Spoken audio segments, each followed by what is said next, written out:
Welcome back to another episode of Spiritual Teachers Podcast. With me today is my dear brother and friend and homie, Ben Steezy. Ben is a hip-hop herbalist and the founder of Shilajit Gold. Shilajit, Ben, it's an honor to have you on. Welcome on, brother. Yeah, it's an honor to be here, Peter. Thank you for having me. Excited to connect with you and your audience. Yeah, thank you, man. Some of the topics we're going to cover, and it's going to be a lot more than that, but we'll start off with, we're going to talk about Shilajit and the story of Lajit Gold. We're going to talk about herbs and different plant medicines, conscious music. We may touch on Sedona, some Lajit Gold retreats around the world, and bioculture.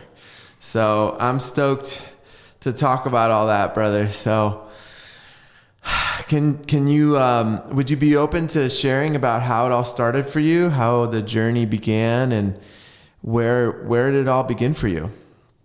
Yeah. Well, thank you for giving me the space to revisit some of the origin stories. With Lajit Gold, I never intended to have a Shilajit brand or to sell Shilajit. It's something that I became aware of when I was pretty deep in my own healing journey. I was looking for ways to heal my body from autoimmune issues and chronic pain related to severe club feet that I was born with and surgeries that I had had. On that path, I started to study traditional Chinese medicine, Ayurvedic medicine, looking at some of the ancient medical systems, and a lot of the knowledge that I was finding was helping me a lot more than the traditional Western medicine route had. In fact, I was feeling pretty hopeless where my autoimmune issues were being misdiagnosed and then very poorly treated once we did figure out what they were. Mm-hmm. So the condition continued to proliferate and get worse. And it was, for me, psoriasis was the actual physical symptom of what was happening. And the way that it showed up was really interesting because it was the bottom of my feet. So if you're familiar with psoriasis, like the skin kind of grows over itself and becomes very painful. It cracks. There's a lot of like cracking and bleeding, and your skin is basically looking to repair a damaged part of the body that's not actually damaged. So it causes all of these issues. Mm-hmm. And when I originally went to a dermatologist, it was misdiagnosed as a fungal infection. So they wanted to treat it with topical steroids and all of these. That was a whole rabbit hole because I learned that there's this thing called topical steroid withdrawal syndrome. And that's something that a lot of people who are prescribed these topical steroids, they'll end up having some very, very severe reactions that is far worse than like psoriasis, or, I've seen some really gruesome stories and pictures and met people who have just lived in a lot of pain and had to deal with these scarring and bleeding and open wounds on their skin from the topical steroid withdrawal syndrome. So, oh God. Yeah. So, going down that rabbit hole and learning about that really inspired me to dig more into ancient healing modalities. A lot of these autoimmune issues were not documented or didn't exist prior to modern agriculture and like a lot of the changes that we made as humanity in the last 100 years. Like glyphosate, things like glyphosate, yeah, pesticides, herbicides, and a lot of the modern farming practices are not the sole responsibility, like not the sole thing that's causing these issues, but it's I believe, a really big contributing factor. So I started to learn about this on my own. I came across Shilajit and had kind of an indifferent experience with it. It wasn't very popular when I first came across this information, not in the US at least. So It was pretty limited. There was a few places online you could buy it. Like sometimes they'd have a powder version in health food stores. So I learned about it, thought it was really interesting, had purchased some of the powders and some different sources that I could find, and didn't have any like profound connection to it at that time, but was really fascinated by the story and how it was talked about in the Vedas, and in Ayurvedic medicine, it's considered the only true rasayana. And rasayana, it translates to path of essence. That's a Sanskrit term. Shilajit is also a Sanskrit term. And so for those people that don't know what Shilajit is, can you give like a brief introduction to it? Yeah. So the Sanskrit literally translates to destroyer of weakness or conqueror of mountains. And it's the blood of the mountain. It's this decomposed plant matter that has been inside of the Himalayas and other high altitude mountains around the world. And during the summer, when it gets really hot, it starts to exude out of the mountains, and you can collect it. Like a resin, right? It's like, it's a resin, but when it's first collected, it has to be purified to be properly used and consumed by humans. So what our Sherpa partners do, we work with the Sherpas in Nepal, who are the indigenous mountain tribes of the Himalayas, and they've been collecting and purifying Shilajit for millennia out there. So they actually harvest the Shilajit during a 6-week window during the summer, and then they carry it down into the villages where it's purified using spring water, Ayurvedic herbs, and sunlight. And that's about a 60-day process. So first part is they take all that resinous material and rocky material from the mountain, they purify it using the spring water and the Ayurvedic herbs, and it goes through 6 rounds of that until all of the impurities, all of the sediment, all of the insolubles are completely brought out, and you're left with this really beautiful resin that's completely water soluble, and it has the highest natural concentration of fulvic acid and fulvic minerals, more so than anything else on earth. It's the highest natural concentration of those fulvic compounds. I think that our body needs something like 108 different minerals, right? And this has like, what, 98 of them? Yeah, there's over 80 minerals in Shilajit that are also in the most, they're trace minerals in the most bioavailable form. So it's the form of minerals that your body can actually assimilate and use the best, which I think is an important distinction. And fulvic acid isn't really unique to Shilajit at all. You can find it everywhere, but it's what's missing from our soil because of modern agriculture. So that's one of the reasons that it's having so many profound effects and impacts and benefits for people today, is we're lacking a lot of this nutrition from our modern diets that used to be in our food over 100 years ago. So now we're replenishing that with the Shilajit, but it has all of these other adaptogenic properties, microbial metabolites, which is what fulvic acid is. These are actually compounds that are created by the microbes in the soil that eat and digest plant tannins, and then those become beneficial compounds for humans and animals. Okay. And it's very much in resonance with like just natural cycles of life, with modern farming and the way that we practice industrial agriculture. Monoculture, right? Yeah, we monocrop things, so there's no biodiversity, and then there's over-tilling and over-harvesting of the crops. So what happens is nothing is allowed to actually decompose and return to the soil. That process of death is actually what replenishes the soil for new life to occur. So we've lost that with a lot of our modern practices when it comes to our food, and that's why I believe even cutting out all the ultra processed food and eating a clean diet, it's really difficult to actually get all of the nutrients that we need to thrive. And when you take something like Shilajit, it's like a biological homecoming. It's like waking up every cell in your body and being like, oh, finally, the fuel that I've been lacking. So for sure, I had that experience the first time I tried the resin, which was actually from my acupuncturist in Sedona. Oh, cool. Go to this really great acupuncturist named Adam DeViro, and he's based in Sedona, Arizona, where I'm from and used to live. And he actually was trading, I would trade him Chinese herbs. I was working with Ron Teagarden of Dragon Herbs at the time, and had a lot of his products. So I would trade him Chinese herbs for acupuncture sessions. And one session I go in there and he asked me if I'd ever tried Shilajit afterwards.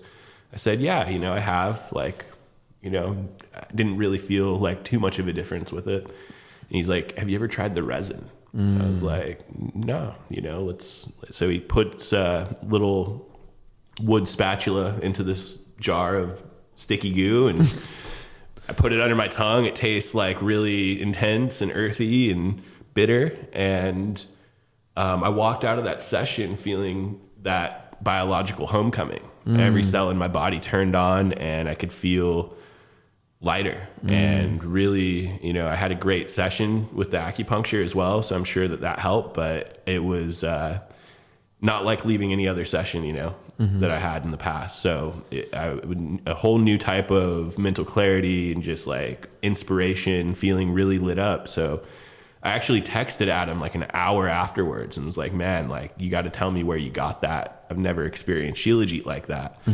And I was able to work with him to get some more, which was really beneficial. I feel like I got some great results from it, and kind of lost touch with the source. And then there was a couple of companies that I looked into. I started to just like look specifically for the resin, knowing that that was what gave me the most profound immediate effects. And I struggled with inconsistency with different sources and brands and things that like, it was a lot more limited back then too with the options. So I tried kind of everything that was out there, and I stuck with the ones that I liked the most. But it was kind of like chasing the dragon. I was like wanting to get that effect that I got during that first acupuncture session, and like that first jar that I had. Yeah.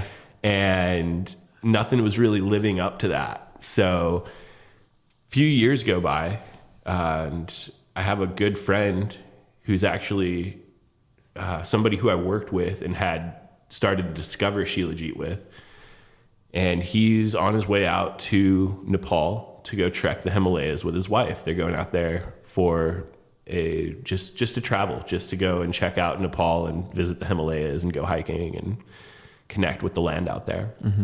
So I'm living in Las Vegas at the time, and him and his wife come and visit me and my partner on their way to Nepal. And the night before they fly out, we're out at dinner, and I look over at Will and I'm saying, you know, I would really love my own source of Shilajit. If you could ask some of the locals and just see if there's any connection out there to find like some real authentic gold grade Shilajit, then that would be wonderful. And it was very much like a self-serving ask. It was like, I just wanted it for myself. You know, again, no real intention of ever expanding it to what it's become today. That's for sure. You know, it's like at first it was very much just like, this is a need that I have, and I've been having a hard time fulfilling it on my, like with the US options. So let's, you know, my friend's going to the source. Let's see if we can source something. For sure. So he goes out there, and about 6 weeks go by, a little longer, and him and his wife return. We go out to dinner again, and they have some gifts that they brought back for us. So we're having this really nice dinner. They're telling us all about their trip, all the magic and synchronicities and the beauty of the Himalayas and how brilliant that all was. And after they share some of the stories and we connect, we start to receive these gifts that they brought us back. And a lot of beautiful things. You know, Nepal has so many like artisans and like people that are making like hand woven clothes and just like different types of textiles and jewelry, and it's a beautiful culture and beautiful place. And they brought back some things that really got to show, you know, they showed us through the gifting of how beautiful the culture and everything out there was. And they saved the best for last, because the last thing they pulled out of the bag was 2 jars. And one was a jar of Shilajit, one was a jar of wild jungle honey from Nepal. Oh, wow. And they told us about the Sherpas that they had hired to guide them on their trek through the Himalayas. They connected with one in particular who's named Niraj, and Niraj became my direct point of contact. I tried this Shilajit. Something really, an interesting side note that's part of the story is that during that gift exchange when they had returned from the Himalayas, me and Kate, my partner, were pregnant with our daughter, Revi, and we just told Aubrey, our oldest. So we were like second trimester at this point, like just starting to tell people. And when Will and Lena returned from their trip in Nepal and we were receiving these gifts, after they gave us the Shilajit and honey, they're like, but that's not the best thing. We're like, what is it? They're like, we're pregnant. And we're like, oh my God, we're pregnant too. So like we both learned at the same time that we were going to have babies together. Wow. Like, within a few weeks of each other. That's amazing. So yeah, they conceived Amina, their beautiful daughter, who was born like 6 weeks after Revi. Wow. While they were in the Himalayas. And we all took Shilajit during that period of pregnancy. So very, it was a very special time in all of our lives. This is... Might help with fertility, so... Yeah, that's a known benefit. Yeah, absolutely. But it was very supportive for me. You know, I had the dragon that I'd been chasing. I felt like I'd caught it. I was eating the Shilajit and I was feeling very high vibrational, very just lit up and energized. And I had been working in kind of like a corporate-y, like office job in preparation for having a child and like, you know, being the provider for my family. That was the option at the time that I had pursued. And it came with a lot of stress and it was taxing, you know, which I'm sure a lot of people can relate to. You know, for sure. It's like we have a little bit of what I think is like a systemic issue, maybe even an epidemic of people living like lives where they're spending a large portion of it in a career that they don't love and aren't feeling purposeful. And I was definitely one of those people for that time period, you know, doing what I could to just make sure that my family had a roof over their head and food was on the table and all that stuff. Living in that zone of excellence, right? Like that we talked about before. Yeah, you know, definitely, because I was doing sales and I was good at it, you know, so it was something that I saw my income continue to increase and I was getting praised by my employer and my managers and all that. But it was very soul sucking. So, and just on a side note, what I mentioned was from a book that Ben actually recommended to me. Remind me of the name. The Big Leap. The Big Leap. Gay Hendricks. Yeah. And I'm reading it right now. So I'm probably like a fourth of the way in. And this book, as soon as I picked it up, it's been really transformational because it shows where our glass ceiling is, like that misconceived endpoint, that top of that the upper limit, yeah. Where, you know, and it's all an illusion because it's all in the mind and we can just break through. But there's these techniques and these 4 levels that the author talks about. Do you want to talk a little bit about those? Because you're a little more familiar than me. Yeah. So we have our zone of incompetence, which is where we don't want to live at all. It's the things that we're terrible at. We have our zone of competence where it's like the things we can do. For me, that's like washing dishes, you know, which can be meditative sometimes. So, you know, but yeah, it's not something that I'm fantastic at or would be paid well for compared to other people. Yeah. And then you have your zone of excellence, which is, this is actually the complacency zone, the most dangerous zone, because it's where you can actually live a pretty good life and, you know, make good money and serve people in a way that they feel inclined to praise you over, but it's not where you really shine the brightest. Yeah, it makes me think of like the Instagram illusion, right? Like it looks really nice on Instagram, but if you bring these people into like a really intimate container, like a men's or a women's circle, they may be like, actually, you know, I have all these things, but I'm really not feeling satiated with life. Exactly. Yeah. And that lack of satiation, it comes from not tapping into our divine gifts. You know, that's really what I get from the information in the Big Leap, is that our zone of genius is the place where we're going to excel in a way that is unique to our gifts and our drive, our motivation, our purpose in life. And that is where we're going to find the most alignment with other people and attracting the right people into the fold.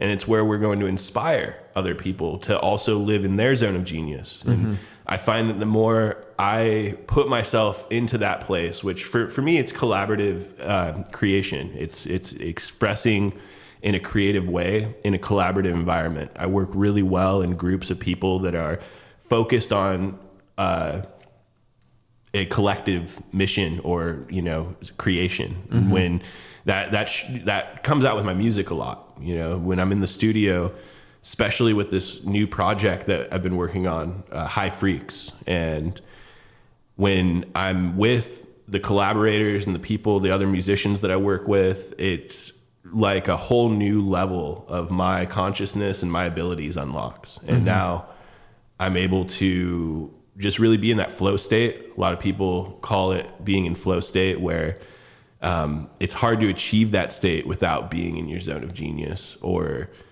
having a really, really deep spiritual practice where you're, constantly cleansing and purifying and staying at a high vibe. But I think it'd be really hard to do that and not find yourself in your zone of genius. They kind of correlate. For sure. Yeah. So it's after the zone of excellence is the zone of genius. And that's what you were mentioning. So yeah, it's really interesting for me to observe that in myself as I read the book and really tune into where am I in my zone of excellence and where am I in my zone of genius and how much time am I spending in that zone of genius. And then I think that naturally I like to surround myself with people that are really living with and by their gifts, and spending large amounts of time in that zone of genius. But I mean, it's possible to be in that almost all the time, but it's hard in today's society, especially if you live in a city, to be in that all the time, right? Yeah, it can be challenging. And I think that Gay Hendricks, the author, actually has a follow-up book that I haven't read yet that really clarifies where the zone of genius is a place that we want to find ourselves in as often as possible and work towards living there more. But it's not necessarily about staying there forever or just being in there solely. So I'm still exploring what that means for me. But in relation to Lajit, in relation to my music, in relation to just life in general, how I lead my family and show up in my household, the more that I find myself in a collaborative environment where I'm able to focus on what we can achieve through creation, what we can accomplish through the inspired, channeled, divine guidance and thoughts and ideas that are coming into the field when we put our minds together. For sure. And I love the way that translates to marketing. I love the way that translates to storytelling and the messaging of our business. I love the way that translates to writing a song and capturing a moment in the studio where we know that language, it's only about 7% of the spoken words, what we're verbalizing. About 7%. The other 93% is all body language and tone and the parts of language that are a lot more subtle and not thought about as much. But if you've ever been in sales, one of the pieces of training that I got in the call center was it's not what you say, it's how you say it. And the customer's never going to feel more passionate than you are. And that's why we talk with our chest and project our voice and get loud and get excited. And they say smile and dial, when you're out doing phone sales, especially, you can hear somebody smile through the phone. And have you ever we've all received telemarketer phone calls, spam calls, whatever. If you've ever answered one and you've got somebody on the phone that's just hits a nerve with you where you just don't want to hang up on them because you can hear them smiling, you hear them having fun, and they're like, hey, Peter, you're an old friend or something. And they're trying to upgrade some subscription or they're trying to sell you something. Right. But that energy is infectious. And that energy is really what I get to bring to the table for people in those collaborative environments and bring out of people when I'm finding myself in my zone of genius, creating things in regards to messaging and marketing, music, and helping to establish and delegate who does what on the team. It's stepping into a leadership role where a big part of that is knowing when to let others lead too, right? So when I'm in a studio session, we have an engineer in there, and I'm not going to go and start messing with buttons and like things on the mixer and being like, no, like record us this way, you know, because that's in my zone of like incompetence, right? Like, I wouldn't even know, right? So let's try this one. Yeah. So in order for me to best perform in my zone of genius, it's being able to recognize and inform and instruct people in theirs, right? For sure. So yeah, it's been a beautiful process to build Lajit, be raising my family, be focused on music. I have all these buckets in my life that I'm constantly looking to fill. Sometimes I can feel like one's really full and the other ones are starting to feel drained, which is challenging. You know, it's difficult. I want to show up as a good father and a good partner. It's number one. In relation to the business, now that we are growing a team and it's more than just like the solopreneur journey and there's people involved. I mean, you being one of them, you know, and different teams handling different sales channels. I now have a responsibility and accountability to this beyond just me and my family and the Sherpas, which that was already a big responsibility and felt like a large enough mission, but God has better plans for me than I do, I guess. For sure. Yeah. And just to rewind it a little bit. So your buddy came and visited, right? He brought the Shilajit to you. You got really inspired. So how did it transition into where it's at now from there? Yeah, great question. So I'm living in Las Vegas. My daughter is about to be born, and I'm working on my album that's it's out. It came out in 2020. Ben's music is awesome, by the way. We'll drop all the links in the bio. Yeah. Street Bangers and Bitter Herbs was my kind of like debut as Ben Steezy, the hip hop herbalist. And it was a project I was working on between 2017 and 2020. I set the release date for Earth Day 2020, 4/22, which is also my partner Kate's birthday. Cool. And we found out that we were pregnant the year prior, and Revy was due around my birthday in May.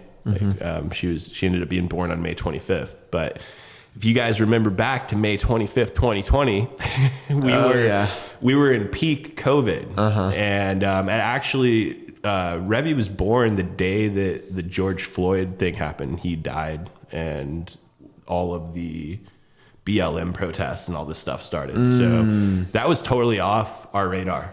Like when Revy was born, we did a home birth. Thankfully, our birth plan stayed the same from the beginning to completion. And during that time, I remember just being so grateful for Kate because she had made the decision that she wanted to have Revy at home. She wanted to do things all natural. And it's something that's, you know, we obviously talked about when we decided that we were going to have children together. Like these were values that we shared, but just to see her really fully own that and want to do it in this way that was like a really big reclamation for her in like just her body and having children and what it means to be a mother.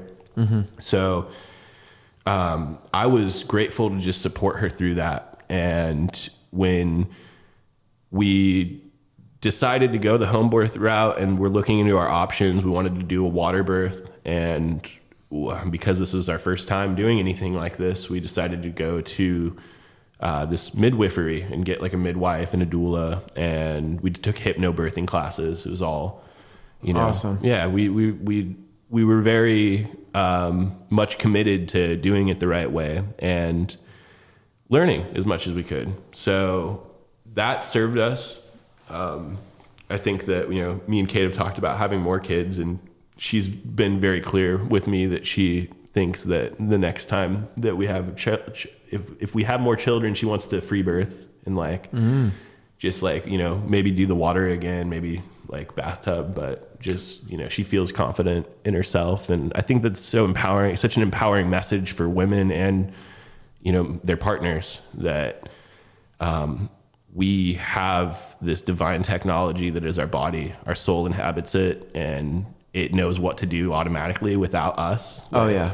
Our mind actually doesn't play like any role in keeping us alive when it comes to just the natural functions. So I'm really grateful that I got to witness her tap into that as a mother and grow new life and bring new life into the world. It's beautiful. The women that were in our living room with us when Revi was born, it was really beautiful because we had this great doula named Jasmine, and our midwife and Kate's mom and the lady who built the bathtub. They were all there at one point or another for the ceremony. But Jasmine, she brought all of these like really beautiful tools and offerings to create ceremony in space. She had all these crystal sound bowls. She had white sage and crystals, this spiky amethyst that Kate actually got to grip onto and squeeze while she was going through labor. Oh, wow. And it was really beautiful. We had like Inya and Yama playing, like, you know, just like some light music in the background. And it was all really, really, I mean, just the most beautiful day of my life, honestly. I was in the tub watching my daughter crown, going to catch her. And as she's crowning, Jasmine starts playing one of the crystal sound bowls. And I can just feel, we both just feel the vibration of the sound bowl in the water. And it's like the ripples just becoming sacred geometry and us going into this full tribal moment of bringing new life. And Kate gives Revi a push. She comes out and like fully animates inside of the water. I pick her up and like look into her eyes. She looks into my eyes. Oh, and that was the moment I was born. Yeah. And she's been my greatest teacher ever since. Every day, every moment. She just turned 5. So I'm really grateful for that little girl. She's awesome. And the reason I tell the birth story, because it's very much a preamble to the origin story of Lajit. During this time, I'm in contact with the Sherpas. Me and Niraj become very good friends through WhatsApp, and we talk on the phone pretty regularly. We text pretty regularly. And I decided that I wanted to purchase 10 kilos of Shilajit from him because I was just so impressed with it. And that felt like a lifetime supply to me. Like 10 kilos of Shilajit's a lot for just like a family. So that's a lot, because for those that don't know, you take like the size of a granule of rice every like once a day. Yeah. Yeah, so 10 kilos is probably enough to cover this whole table. Yeah, it was a lot, but it felt really good. I was honored. I could tell that it was really well received. That meant a lot to Niraj and his family and his people and the Sherpas that are involved in gathering the Shilajit. So that's probably enough money for them for the whole year. Can be, yeah. I mean, like, it depends on the circumstance in the family, of course, but the means that they have out there, it mostly comes from tourism and property and ownership of things. There are some things in Nepal that are like, you'd be surprised they are rather expensive, like even like comparatively and relatively to the US, but there's other parts that are much more minimized with like the expenses and cost of living. So yeah, it balances out a little bit, but it definitely does, like, the US dollar stretches a little bit further in Nepal for sure. And when COVID happened, one of the things that Niraj shared with me was that they were heavily impacted because all the planes were grounded. There's nobody flying into Nepal. So now tourism was at an all-time low, and they make 80 to 90% of their income from these guided treks that, you know, my friends Will and Lena had actually met him through that service that they provide. So he's expressing this to me, and he asked me, you know, he's like, I would never ask you for like any charity or handout, but like, could you possibly purchase some more Shilajit? Like that would really help. After the 10 kilos? Yeah, this is like a few months, maybe even. I was taking this Shilajit from the time that Will and Lena brought it back to us until this conversation. About a year had passed, at least like a year and a half, maybe. So we're talking. Yeah, this is after, Revy's about 6 months old now. So, he asked me if I could purchase more Shilajit and it would really help them. They're just recovering. They've been in this state of kind of economic despair since the beginning of 2020. Now we're in like, mid 2021. So I'm looking at all the Shilajit in my closet. I still got like 9.5 kilos or more, after giving it out to people and taking it myself and all that. Yeah. So I'm just really honest with him. Say, I think I have enough Shilajit for myself, but I've had a lot of really positive feedback from the people that I've shared it with, and there might be something viable here in terms of a business. I would want to ask you what that would look like and, what our ceiling is. What's the annual supply? How much can we sustainably source? There was a lot of questions that came up when we started to explore that idea. And you wanted to do it really right. Well, yeah, of course. I mean, I have some experience, the most extensive career experience that I have is in health and wellness. And have a very unique relationship with both Eastern medicine and Western medicine, because I've been through the ringer of like all the things that people get infuriated over, and they become just totally jaded with like what Western medicine is. And I've also had lots of surgeries and things that have actually helped me that are gifts of Western medicine. For sure. It's the aftercare, the follow-up treatment, and the prescriptions that followed those surgeries that caused a lot of the problems, and where I started to feel that jadedness, that disdain for what the medical system in our culture is and Western society is. So I feel like part of my goal here is to take the best of both worlds and marry the two. And I feel like the way to get there is to lean into modern technology and like science and the ways that we can actually expand upon what is working and what is good. And bridging that with the guidance of indigenous leaders who still are the carriers of ancient wisdom and ancient medicine. So the Sherpas in my eyes are very much that. There's a lot of tribes in South America that I've worked with, Native American tribes here in the US that I've worked with. And their guidance, their wisdom, and the way they carry themselves and the medicine that they still use from their ancient traditions is, I believe, one of the greatest gifts that we could give to humanity right now in preservation of that.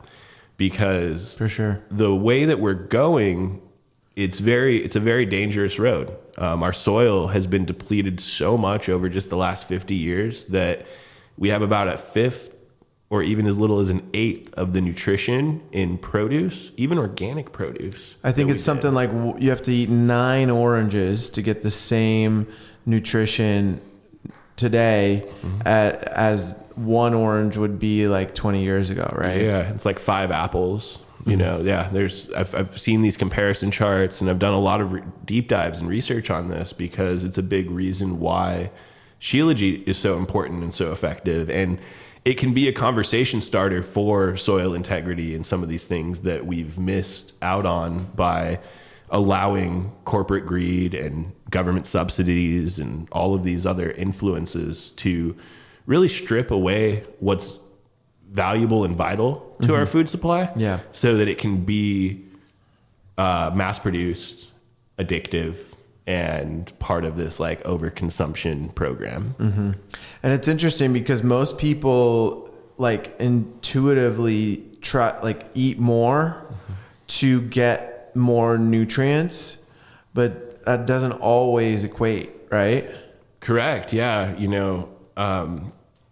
There's macronutrients and there's micronutrients, right? Mm-hmm. And oftentimes people will tell you that a calorie is a calorie, and that, if you're tracking your macros, that it's just the ratios that are important for weight loss or for optimization, when we know that our mitochondria is the powerhouse of the cell. It's responsible for producing ATP, mm-hmm. which is the basis of all physiological processes in the body.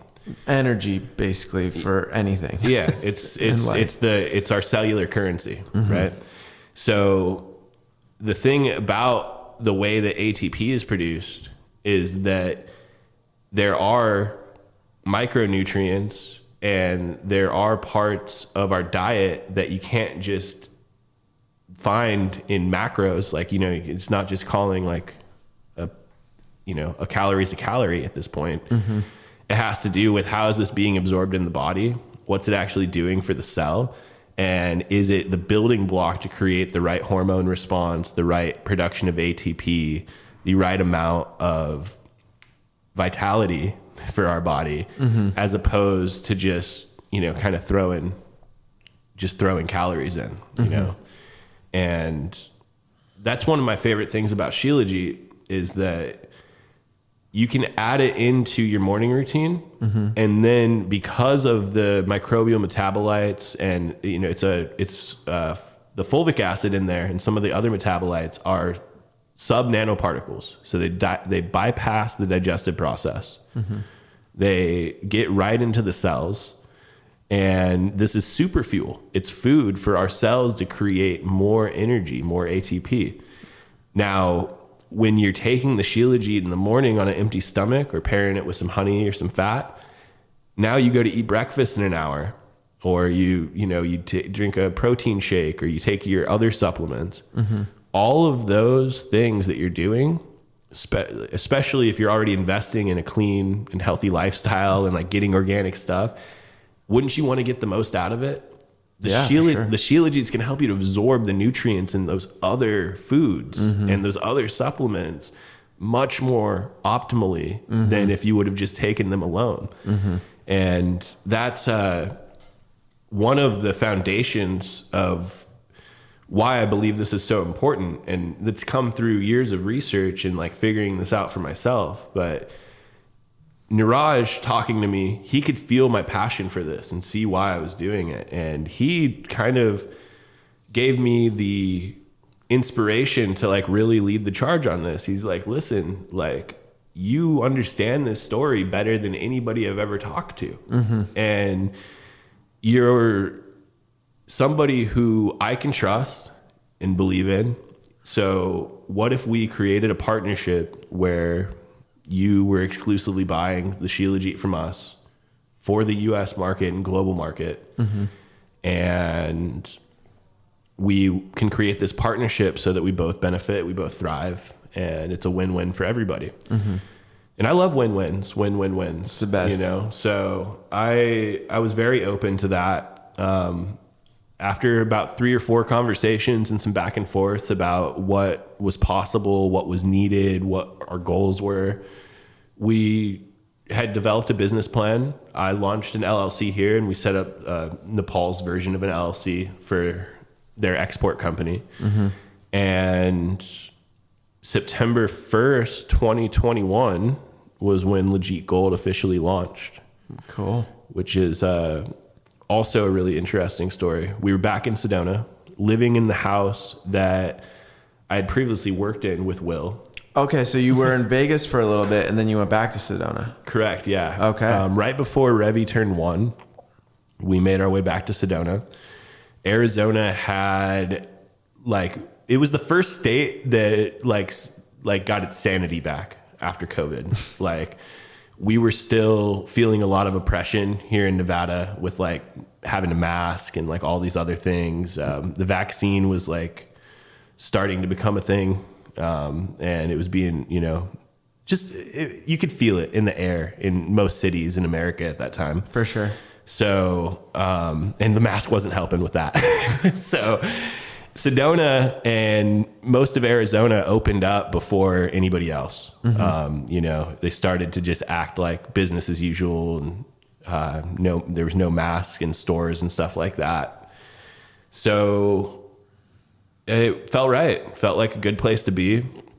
We went out there, and we're in the process of launching Lajit, but it was very slow moving at first. In order to actually bring a supplement to market the right way, it takes a lot of there's a lot of effort that goes into the behind the scenes that people don't usually see. Yeah. And these are the corners that could be cut by companies that don't care, right? It's like the lab testing, the CGMP certifications with your co-packers, making sure that everything is being done to a standard that you can feel really good about, which crosses into packaging and the way that it's sourced, the sustainability of it, and making sure that we're using really good high quality glass that doesn't have any types of like lead or other heavy metals in it.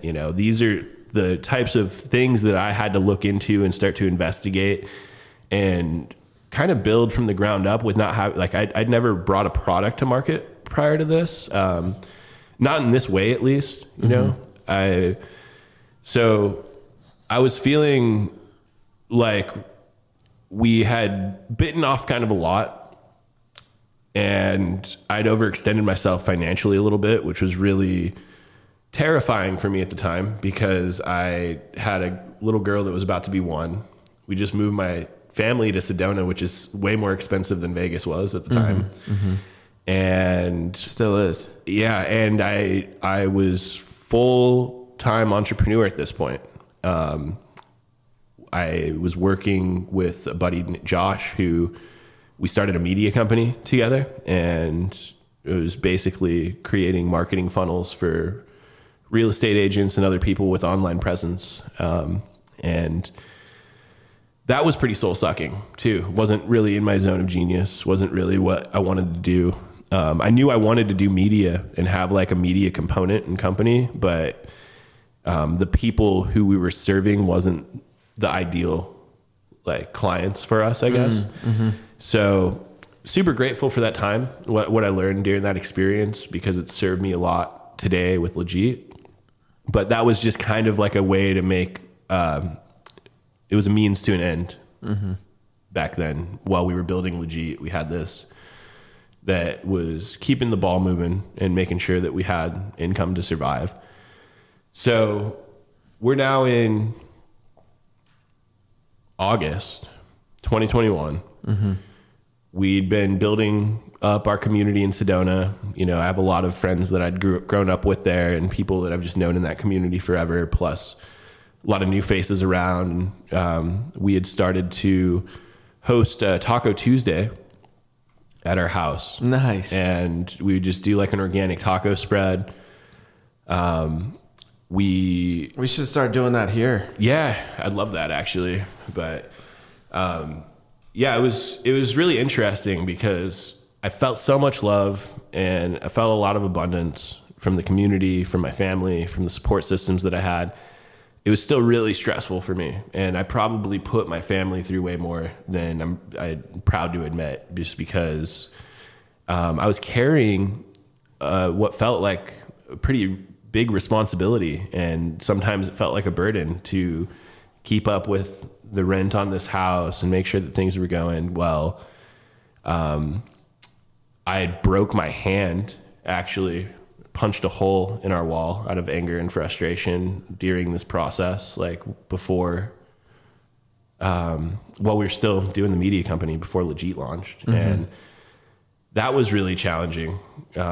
Created a lot of dissonance in my home and like just with myself. I felt a lot of shame and guilt of letting myself react in that way. And not only did I damage a wall, but I had to get 2 surgeries on my hand and my wrist to Dang. I broke a bunch of bones and just really dumb. Left or right? It's my right. And yeah, I've done that before, and it's, for me, it was like super vulnerable because I felt like I couldn't defend myself. I had to, it happened around that time too.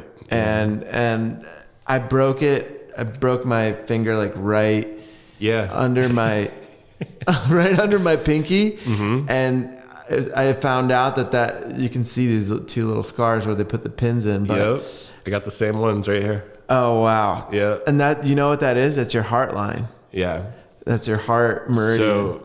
So this is something I learned. I went to a surgeon, orthopedic surgeon, I guess, in Flagstaff, and they told me that this is the most common thing that they see in their office was men in like our age range that break their hand because of punching something. Wow. And that just broke my heart because I realized, like, throughout all of this, whenever I'm really feeling like I hit a bottom or I'm like holding on to a lot of pain, and oftentimes it makes me want to retreat inward and distance myself, not share or open up about it because I feel a lot of shame and embarrassment around these things. But once I start to actually release and lean in and share, I realize that like so many people are experiencing this pain and like going through the same, like I would never imagine that, you know, somebody like yourself could like slip in a moment of high emotions and punch something, whether it's like feeling like you're, whatever it is. I know. And it was, for me, just on a side note, it was, I had put a thick pillow down, and then I had the yoga mat under it. I was like, I'm going to do this, in a safe, healthy way, and I still ended up breaking my hand. And so I'm like, damn, because, I run different men's groups and have for over 5 years. And there's like safe and healthy ways to express and move through anger. And punching a pillow or like screaming into a pillow is one of those things that, we teach men to do. And I was like, oh gosh, I should have put some more layers down but then like there was so much that I got from that, like on a personal level, there was so much like of these inner standings about myself and about the anger and like understanding it deeper and where it roots from and like why I had let this relationship go to that place at the time, and like all these things about myself that needed that for me to like have that experience so that I could really reflect on a lot of what was happening in my life. Yeah. Oftentimes I feel like injuries, they can be upper limit problems. They can be things that we create because there's some part of our system, some part of ourselves that doesn't feel like we deserve to experience the joy and the love and the life that is coming into the fold. So we create a reason to, prevent us from feeling too good. So I believe that injuries can be a result of that. And they can also be a way for us to get the nudge to slow down when we're not taking the breaks that we need ourselves.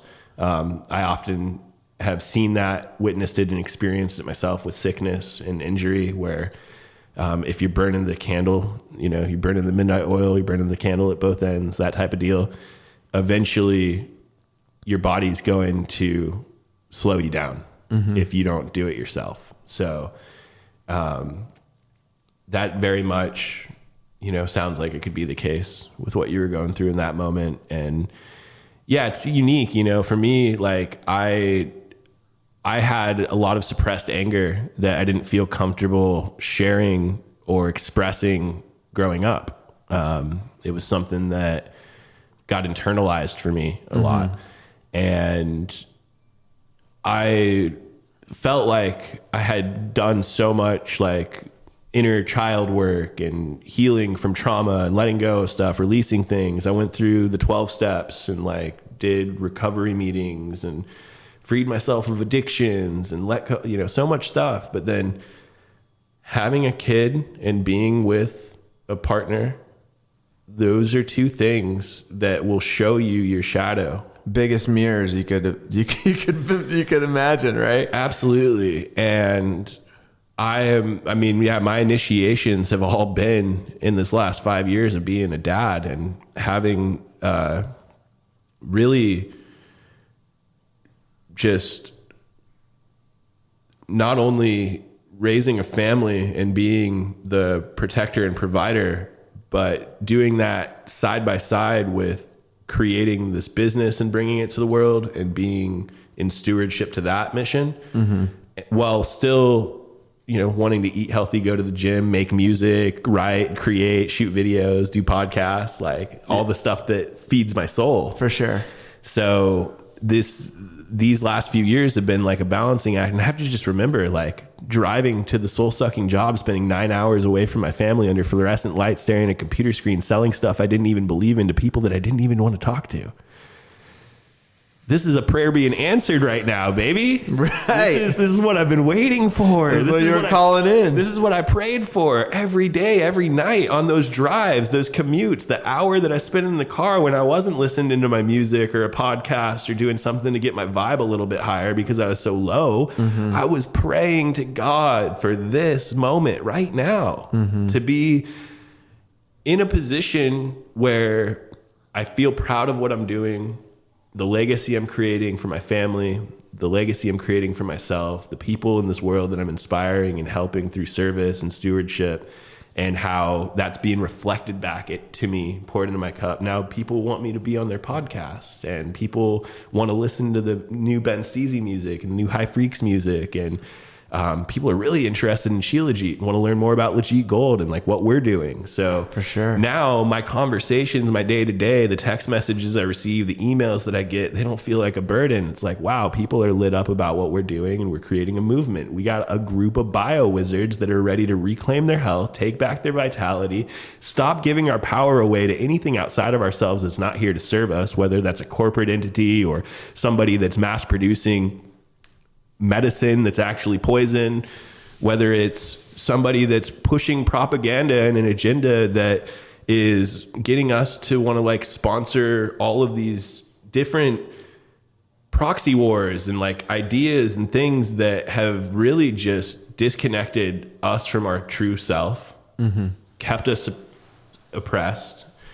And, no victimhood here at all. Like, it's the reclaim game. Like, we're ready to take the world back and take our own lives back. And that's what I'm seeing in our customers, the people that are coming to the fold, the people that are joining the team, the messages that I get on Instagram or anywhere else that are just, you can hear that people are starting to tune in. They're waking up and they are getting something from what we're promoting to actually like help the cause of us pushing the ball forward and, creating a humanity that I can really feel good leaving my daughters with. Like, that's important to me. Yeah, for sure, man. And I just want to reflect to you that like, it is a movement.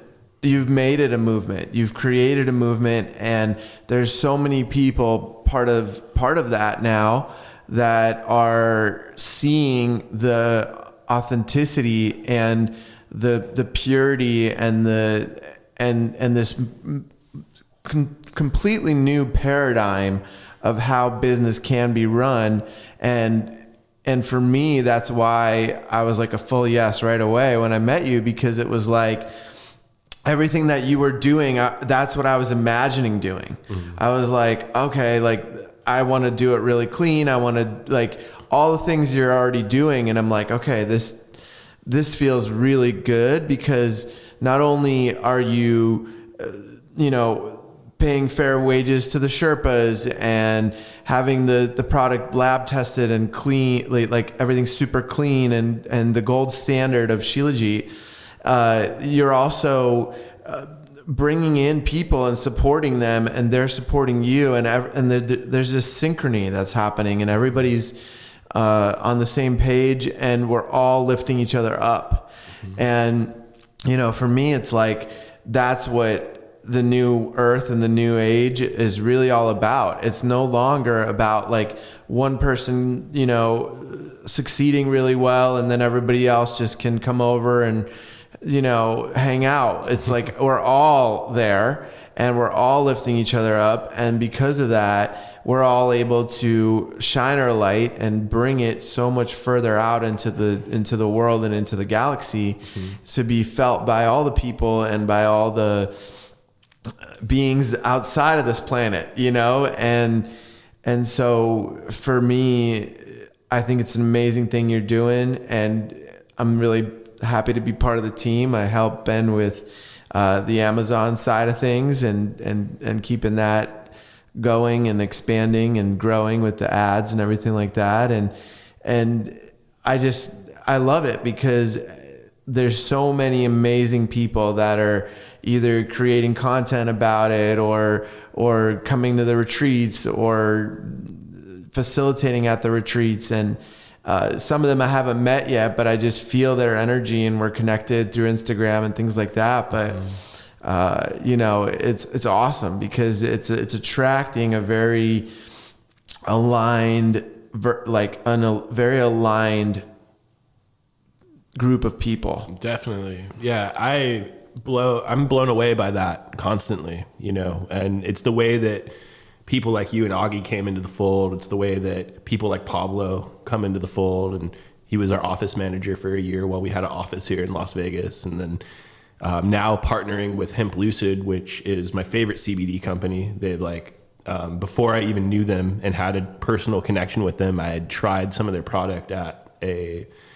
psychedelic wellness conference at Area 15 here, Meet Delic. And it was a great time, but I had taken some of their samples of CBD, and they have this organic full spectrum CBD extract that's in coconut derived MCT oil. It's certified organic, and it's powerful and potent. It feels good, and they're using a good genetics, and they're doing everything to a high standard. So for years, people would ask me for CBD recommendations, and I just tell them what to look for. Look for something that has minimal ingredients. Like, it should just be full spectrum hemp oil and MCT oil, and look for something that's lab tested. Look for something that's organic if possible. And they're hitting all these marks. So I had developed this relationship with them, and they really love the Shilajit products that we're putting out. I really love their CBD products. So we started to do some cross-pollination collaborations online. And now as they're growing, they're now doing full-blown distribution for their product line and a few other curated brands that they have brought Lajit into.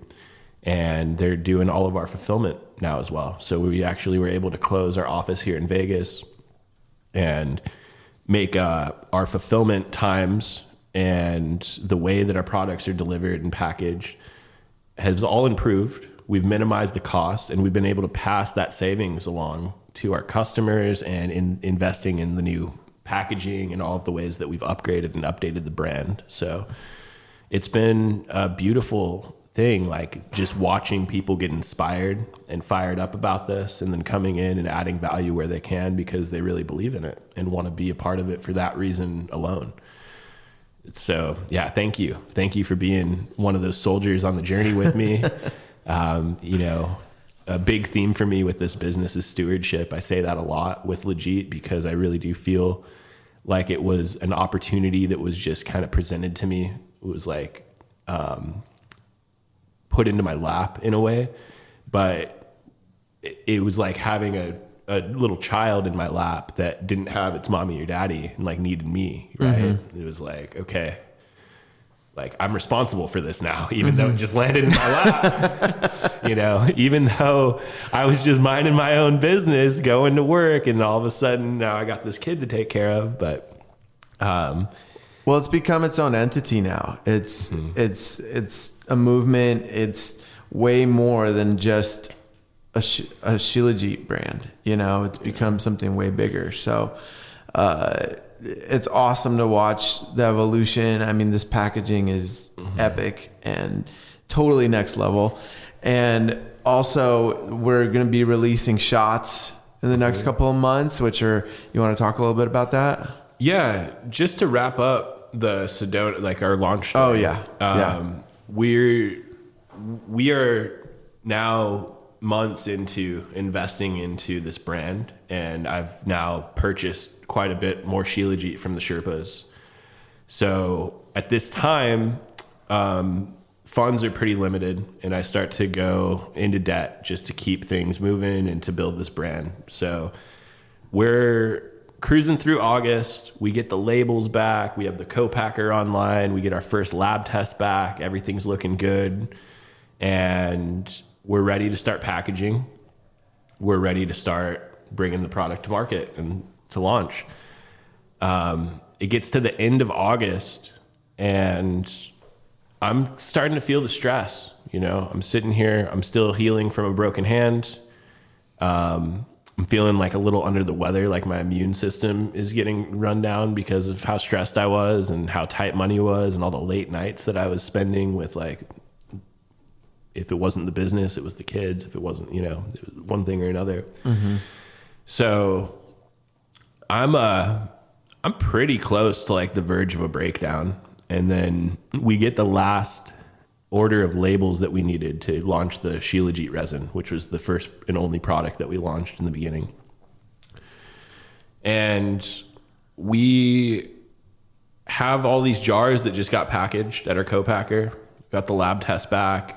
We're just waiting on these labels and we're like ready to rock. So it's the last day of August, and September 1st, 2021 happened to land on a Tuesday. When I broke my hand, I had to sign up for, like Arizona's like medical, like fast food, like whatever it's called, but, when I did that, we got approved for food stamps too. So I was able to go get the surgery I needed on my hand, but then we also got, an EBT card for our family.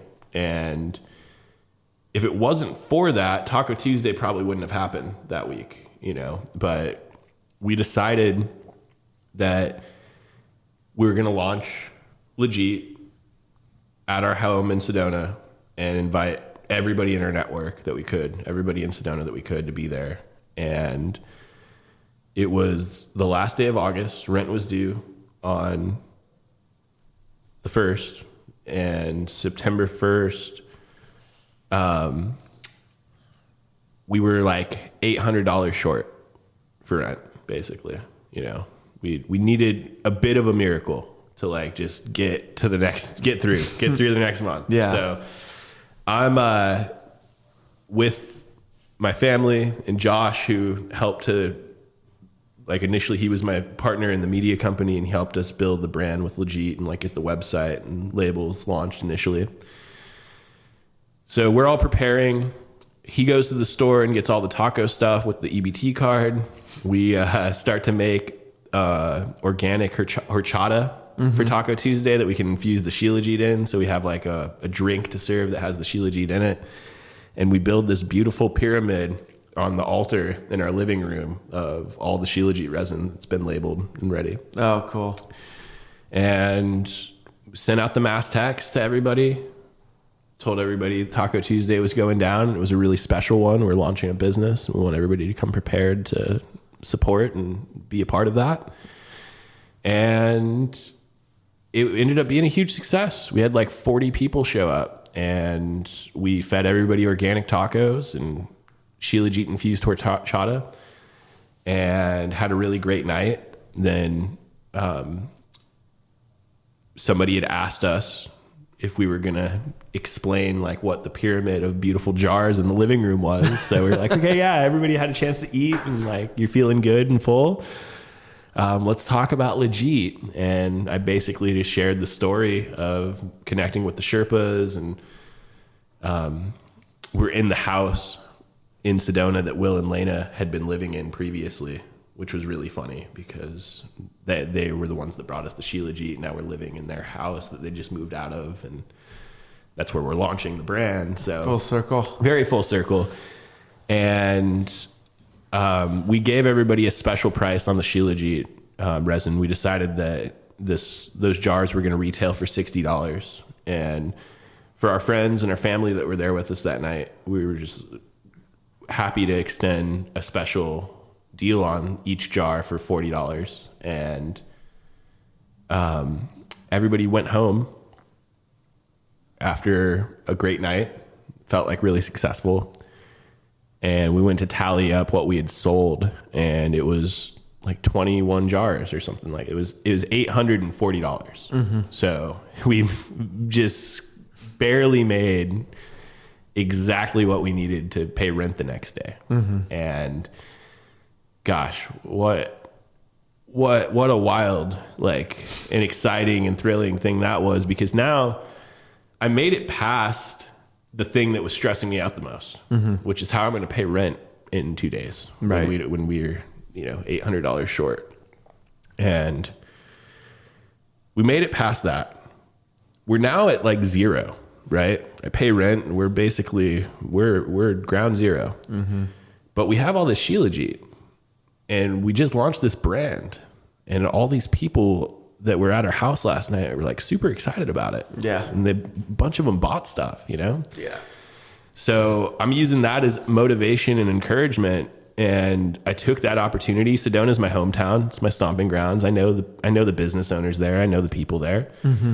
I went out there and I just looked at Josh and looked at Kate and said, I'm going to go and open like 6 new wholesale accounts today. And yeah, sure enough. I mean, it was like every store I walked into, I knew the places to go. I knew like the places that would say yes. And they've been a foundation of building this in a sustainable way, our retailers, because all those shops in Sedona, they were the first ones that we started to work with. But those accounts were the model that we use to build our direct relationships with the 300 plus retailers that we work with today, which is create personal connection, make sure that they have education on the products, but beyond education, get them on it, right? And this is free game for any business owner, anybody that has a product-based business. When you're relying on retailers to sell your product, you can have great packaging, you can have great marketing materials, that stuff all helps. And of course, it's like important. But the most important thing that we've found is enrolling the person who interacts with customers into the mission and vision of our brand. So once they know why we're so passionate about this, why I take Shilajit every day as a non-negotiable, and why they should too, they're going to be a lot more likely and even inspired to share that with their customers. So when we onboard a new retailer and we're giving them samples, we're giving them the education tools, we're doing a Zoom training with their staff if they'd like that, this is empowering them to now become a part of our army and a part of this bigger vision and this bigger mission of actually restoring the vital nutrients that's missing from our bodies so that we can vibe high and we can be of the best use and the best service and use our gifts in the most profound ways. And from that, create a humanity and a future where we're not poisoning the food supply. We're not monocropping. We are allowing things to regenerate and die and go back into the earth. But if we started that process today, we stop spraying glyphosate, we stop all the dangerous herbicides and pesticides, we stop monocropping, we go right to regenerative farming, we start pulling from Rudolf Steiner and all of these people who have like proliferated ways that we can actually heal our planet and our soil and keep things living in a sustainable way. We're still looking at 40 to 80 years, to regenerate everything. To just get back to pre-1920s soil integrity. So that's scary to me, because that's very unlikely to happen in my lifetime because we're not starting today. And hopefully we start in my lifetime. Hopefully we start before my, children get any older and we can actually create some sense of a timeline to get back on track. But in the meantime, it's about what we can do in our own communities, our own homes. The more people that are actually creating these regenerative practices for themselves, growing their own food, making sure that they are taking care of the soil in which they inhabit. That's one of the ways that we can be part of the solution. Composting is the whole reason composting works is this exact thing that we're missing, right? We're not letting things die, right, and actually return to the soil. So there's a lot of things that people can practice just in their own homes. And even growing, if you don't have a yard, you can actually grow food in like hydroponic systems and aeroponic systems that have been made for like apartments and for places that don't have necessarily like a yard or ground. But That stuff helps us reclaim a little bit of our food sovereignty and like some of the nutrition, but it doesn't solve the deeper problem, which is our soil has been completely destroyed and depleted from all of these practices that are not sustainable. Now, life is beautiful and strong and resilient, so regenerating the soil is possible. Oh, and for sure. it can happen in our lifetime, but it's going to be a long road. And Shilajit as like a bridge, as a conversation starter is a great thing. Also as a right now solution of like, hey, get these nutrients and these minerals back in to the body they're missing. Like that it's there for that, right? Yeah. But beyond that, it's teaching us things like, okay, we now know how to make synthetic fulvic acid in a lab. Now, do I think that that's going to be as beneficial as taking like a gold grade Shilajit resin? No. But what's interesting about that is fulvic acid has the ability to purify water, has the ability to structure water, has the ability to clean soil and like really give back to our planet what it needs to thrive and to like continue to produce in the way that it wants to. Even when it's synthetic? Yeah. I mean, it's synthesized from organic material. Oh, okay. So you would take a source material like soil from Antarctica, for instance. Okay. And then through a laboratory environment, you would get, you'd be able to extract the fulvic acid out of that basically and create like close to pure fulvic acid. And this is possible to do.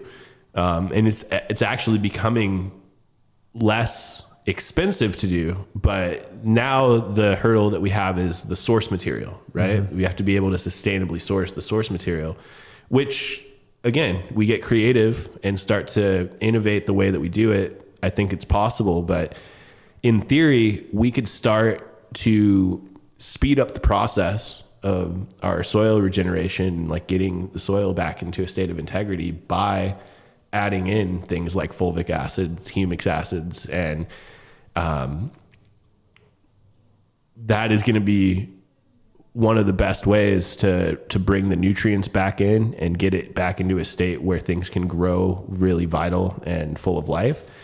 But it doesn't do much for us if we're still spraying the chemicals and doing the thing, like all of the practices that have got us to this state. It's kind of like a wash if we don't do something to correct the problem first. So yeah, and I agree with all that for sure. And then the reason I brought up composting was that in Salt Lake City, which I was just in last week, they have a program that you take the city picks up the compost and then they turn it into methane gas. And so the city's benefiting and then they're composting, and then, you know, that soil can be put back into given to the farmers, given to, you know, all these amazing places that could continue to help bring those nutrients back into the soil. And I would love to know how they did that in Salt Lake City so that we could start doing that in more and more cities around the world. You know, like what was their process like to get the city to pick that up, and then what had to go through legislation for that to all move forward. But if every city had just that going, that would make huge impact on the planet and the country and whatever other places wanted to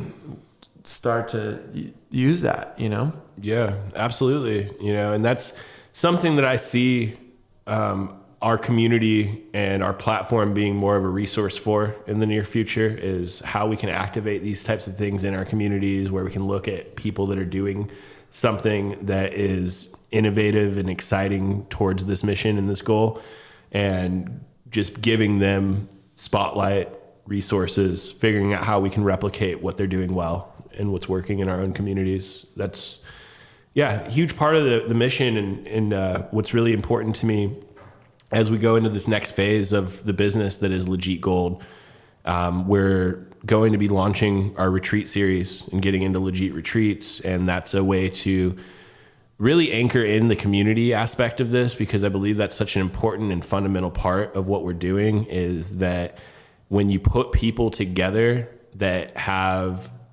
similar intention and purpose and guidance and vision, they want to create and bring something, we are able to move mountains, I mean, quite literally. So it's exciting to me to see the way that this has unfolded. And we started to sponsor the bioculture retreats about a year ago.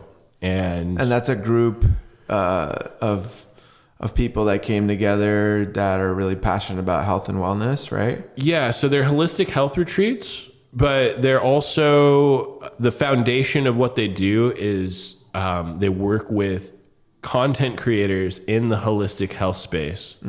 And they're showing part of what the guests get out of the retreat that's valuable for them is they're exposed to all these people that they've probably been following online for years, that have built their own communities, their own platforms, their own audiences that are now sustaining their lifestyle and letting them live more in their zone of genius and more purposeful.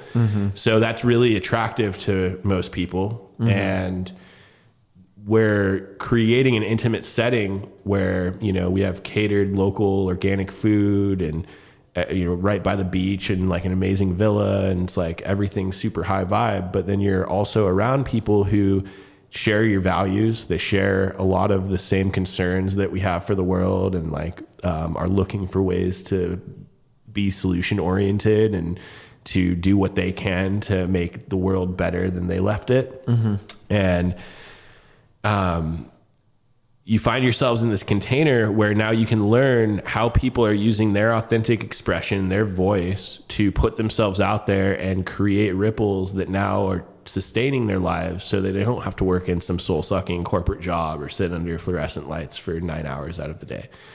And that is shared value, I think, of a lot of the people that attend, is that they want to create sovereignty and live with purpose and be more in tune with their soul's journey instead of just like what society deems is right to do. For sure. So yeah, when we got involved with them, it was very aligned. As a brand sponsor, one of the agreements that the creators that are there makes is that they'll post content about the brand and collaborate with the brand. So we went down there as a brand sponsor at the beginning of this year and had a lot of fun. We were in Tulum for the first one.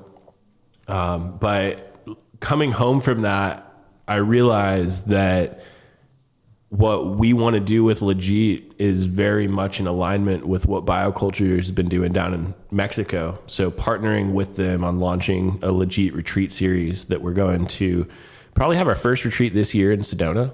And after Sedona, we might do the Big Island, Hawaii.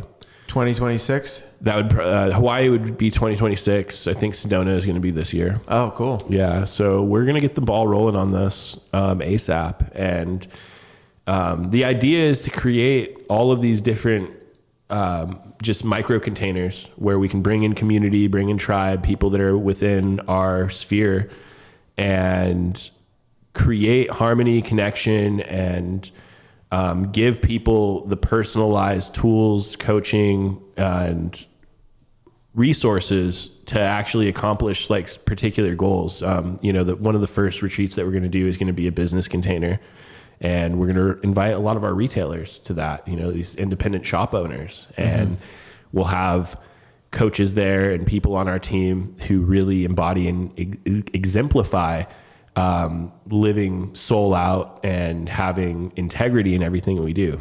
I have all these different buckets that I want to fill up: my music, Lajit, my personal life, friendships, connection, health, wellness, my family, daughter, wife, all of it. Right. I have a kitty cat that I love, it's like all these different buckets. But the biggest breakthrough for me is when I realize I can be the same guy in all of these scenarios. And that's what real integrity is. Right? Yeah, no masks. no mask. I'm not switching it up. I'm not talking to my cat different than I'm talking to my kid, you know, Right. or my friend or right now, coworker right now. Yeah.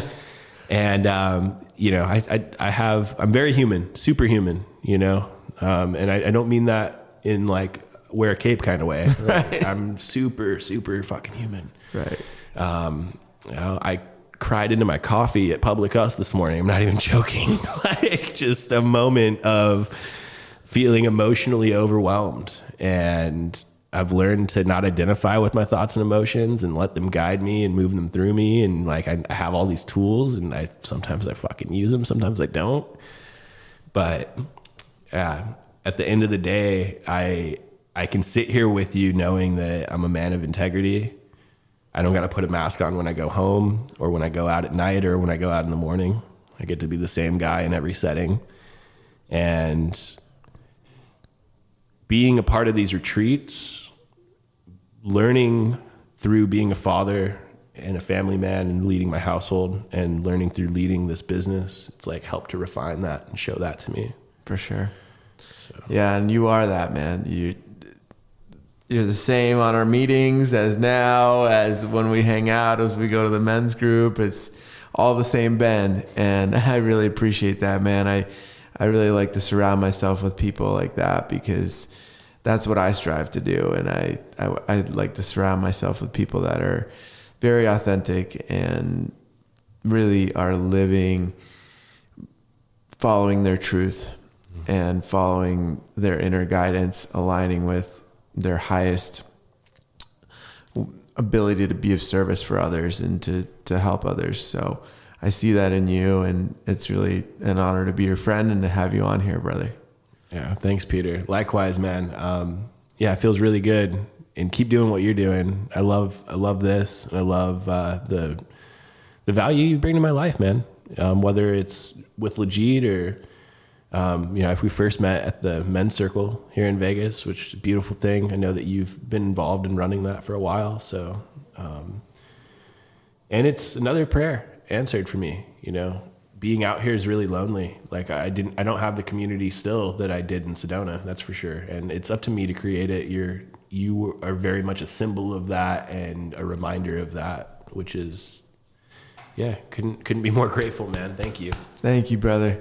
It's such an honor to have you on, and you're always welcome to come back on anytime to the podcast. So yeah, let's do it again sometime. I'm going to be dropping some new music for the summer, so maybe we'll do a more music oriented podcast and play some songs and stuff. That'd be fun. Yeah, that'd be awesome, man. So until next time, man. Love you, brother. Thank you. Love y'all.